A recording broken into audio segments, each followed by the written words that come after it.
Hi there, my name is Emily. I want to tell you my story about how my brother won a ton of money playing the lottery. Wow, lucky guy. This is going to be a happy story, you might think. Well, listen to what happened and then decide for yourself. You know that saying about how family comes first? Well, maybe it does. That is, until something happens that changes a member of your family so much that you don't even recognize them anymore. In the case of my brother, the thing that changed him was money. Lots and lots and lots of money. Here's the full picture. I'm 15 and my brother Nate is 21. I loved having a big brother. Nate was usually pretty nice to me and didn't treat me like his dumb kid sister. I looked up to him. When he got his first job out of college, I was super proud of him. Nate would sometimes buy me cute stationery or my favorite candy with his paychecks. What a big brother, right? At his job, he joined a syndicate that played the lottery each week. He threw in his share on a Friday, but like most people, never expected to actually, win. Then came this incredible day. I will never forget it. Nate came home and he looked pale and kind of nervous. I asked him what was wrong, and he gave me this quick, tight hug and asked where our parents were. My mom came into the room, and Nate asked us to sit down. Honestly, I was actually pretty worried at this point. Was he ill? Had he been fired from his job?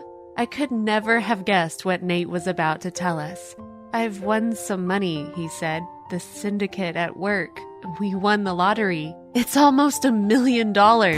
My mom leaped up and hugged him. I did the same. We were so happy for him. It was the biggest news I'd ever heard. My brother had won the lottery. When my dad came home, Nate told him about his lottery win, and we all went out to my brother's favorite Mexican restaurant to celebrate. My dad picked up the bill for us all, and we had such an amazing time.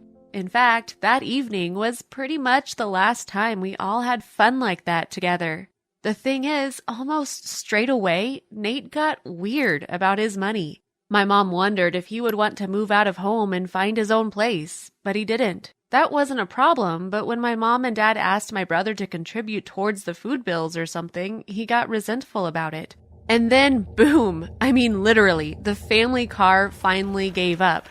It was old and it wasn't a surprise, but my parents didn't have enough spare money to buy another. My dad asked Nate if he would be able to throw in a few $100s towards replacing it, and my brother got angry. It was horrible. Nate shouted at my dad that he wasn't a bank or moneylender. I knew my dad would feel so hurt by that. My dad is one of those people who doesn't ask for help too easily. I can be like that as well, and I completely understood how my dad would be feeling. Don't get me wrong, we all knew that it was my brother's money, but he was still living in my parents' home. Plus, they'd worked so hard to put us both through college. Why was my brother being so mean to them? At the end of the day, it was only money, right? It made me sad to think that we were much happier before Nate got so rich. Then something terrible happened. My father suffered a stroke.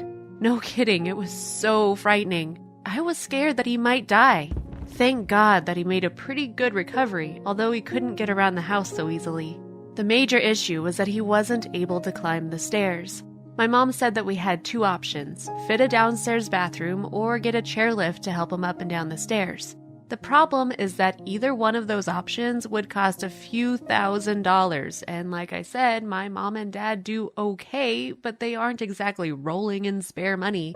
You know what's coming, right? You guessed it. My mom asked my brother if he would pay for the modifications to our home so that my dad could be more comfortable. The way Nate reacted made me ashamed to be his sister. I know that sounds bad on my part, but I really did. He refused to pay for anything, and there was a huge argument between my parents. A few days afterwards, he moved out and into his own apartment. I didn't speak with Nate for a few weeks after that, but then he called me up and invited me over to see his new place. I mean, wow, it was incredible. Nate's new apartment was in the best part of town, and he had spared no expense in making sure it looked the part.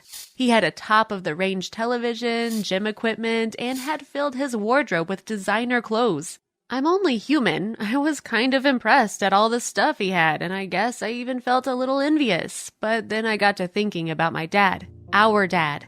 I swear the amount Nate had spent on his TV could have paid for my dad to be able to get around our house with a little dignity. I had all kinds of mixed feelings about Nate at this point, but mainly I felt like he was making a big mistake. The brother that I had hero worshipped wasn't acting like much of a hero anymore. And then, to make matters worse, he got a girlfriend who seemed to enjoy spending his money just as much as he did. As soon as Jessica came on the scene, I didn't get invited to watch TV at Nate's apartment anymore. Suddenly, Jessica and Nate were taking vacations in Mexico and Costa Rica and even hitting up the casinos in Las Vegas. It was Jessica who encouraged Nate to quit his job. I was upset when I heard about that. I remember Nate buzzing with excitement when he got his first paycheck. He had been so happy. Now he was happy, but it was a different kind of happy. And it didn't involve his family. It was 2 months later when I got a call from Nate. He sounded really low, and it was a surprise when he asked me to meet up with him. "Will Jessica be there?" I asked. "Nope," Nate had said. "Jessica's long gone." We met in a coffee house near his apartment, and I couldn't help feeling proud of my brother when he walked in, smartly dressed and handsome. For a moment, it felt like the old days. Then I remembered my dad at home, struggling to get upstairs to use the bathroom, knowing that Nate could help out and was choosing not to. I had made a decision. I wasn't going to stay quiet any longer. If I was going to respect myself, I had to tell Nate a few home truths about how mean he had been to my parents. I took a deep breath and was about to speak my mind when Nate got in first with a couple of bombshells of his own.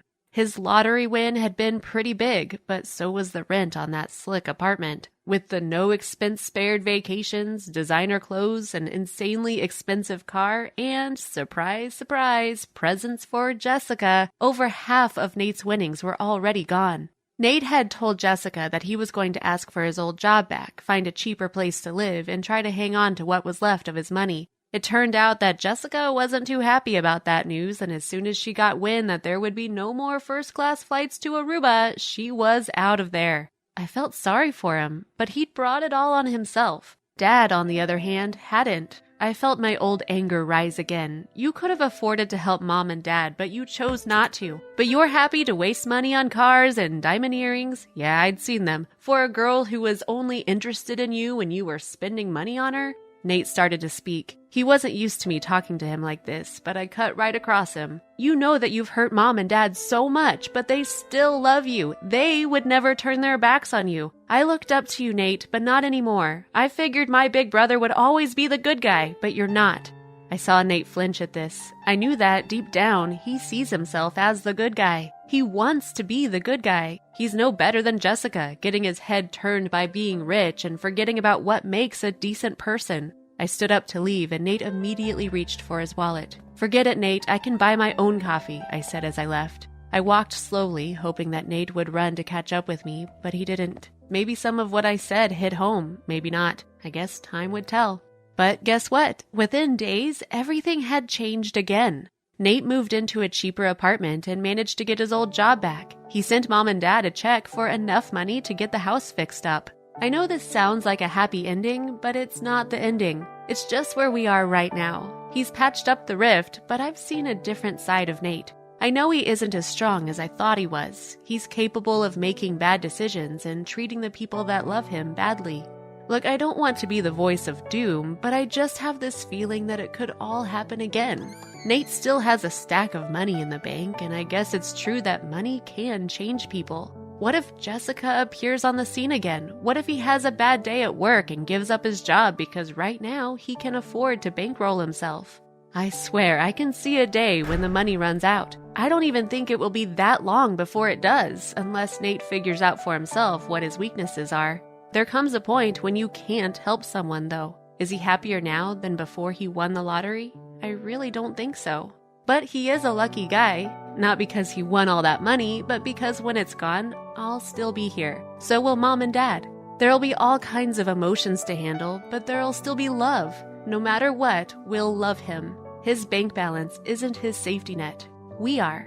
That's family, I guess. I hope that watching the mistakes Nate has made has somehow helped me become wiser. We have a responsibility to the people we love. If we're lucky, they'll still be there when we make mistakes. We forgive and we try to do better next time. I just hope that Nate knows how lucky he really is, and not because he won the lottery. Hi, my name is Francesca, and I need to get something off my chest.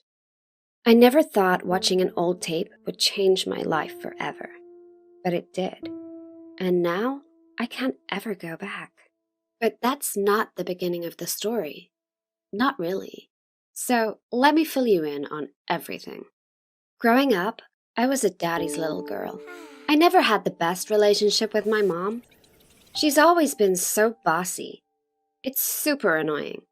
Like, whenever I want to go out with my friends or even my cousins, she would always be so weird about it. Like, especially with my cousin Christine. She would always want Christine to come over to our house instead of letting me go visit my uncle and aunt's house. I don't really know why. But anyway, it caused a lot of arguments. Recently, Christine got a pool for her garden, and I so badly wanted to go and visit. I had bought a new swimsuit for the summer, which was totally cute, and I wanted to try it out and see what it was like, but my mom said no. I really didn't get it at all. She couldn't even give a good reason either. I just felt like she was trying to ruin my life, and I hated it. We argued, and she got really, really mad. She was telling me to stop talking back to her, and that she knew what was best for me because she's my mom and she's always right, blah, blah, blah. In the end, she snapped at me and said I was grounded for a week, but I didn't care. I had already texted Christine and told her I was going to come over to her house anyway. Like I was just going to listen to what my mom says, even when she's totally in the wrong. So, I waited until my mom went out to the mall to meet a friend, and I started to get my stuff together. But I needed a bag to fit my swimsuit and my towel in and everything. I knew my mom had this super cute and expensive Valentino bag that I thought would look really nice. And I was pissed at her, so I thought I'd go raid her closet and use that one. Except when I searched where my mom usually keeps her bags, I couldn't find it. It was so frustrating. And I was really desperate for that bag in particular, so I started digging even deeper in the closet. That's where I found a box of old videotapes with home videos written on it. I got a little distracted from my search because I'd never watched any videos of myself growing up before. So I popped it into my mom's old VCR machine, and I started watching it while I searched for the bag. It looked like a regular kid's birthday party. I heard a few of my relatives on the screen say, "Happy birthday, Francesca!" And I looked up from my search to see that it was me on the screen. I could have only been about 4, and I was so excited to see myself on camera that I forgot about the bag search, and I started to watch the video. There was a clown and balloon animals and cake. I saw all my cousins, my friends, my grandparents, and my dad. But my mom wasn't anywhere to be seen at all. At least, until it was time to blow out the candles and the cake. Then, I caught a glimpse of my mom's hair, but it wasn't clear where she was. I rewound the tape and watched it again more closely. It was my mom, all right. I could see her reflection in the mirror in the background. And, my God, my mom was kissing some random man. I couldn't believe it. It definitely wasn't my dad, as I could see him standing next to me while I was blowing out the candles on the cake. What the hell? I couldn't believe my mom would do this. I was so mad, and I had no idea what to do. I know I probably shouldn't have told anyone this, but I really needed to talk to someone. I texted my best friend Nicole, explaining everything that I'd seen. She agreed it was totally weird, and that I was right to be freaking out over it. After all, it looked like my mom was a cheater. As I texted Nicole, the birthday party on screen ended, and the tape changed to another family event. It was my grandparents' 40th anniversary party. I couldn't stop watching the tape. I needed to know if there was anything else my mom had been hiding from me. In the background of the video, I could see my mom sitting in between my dad and my uncle, my dad's brother. Everything seemed normal at first until at one point in the video, I saw my mom and my uncle smile at one another. Then he leaned in and whispered something in my mom's ear. My mom giggled and then left the table. A few seconds later, my uncle left the table and followed her in the same direction. It was all so bizarre. Did my uncle know something I didn't?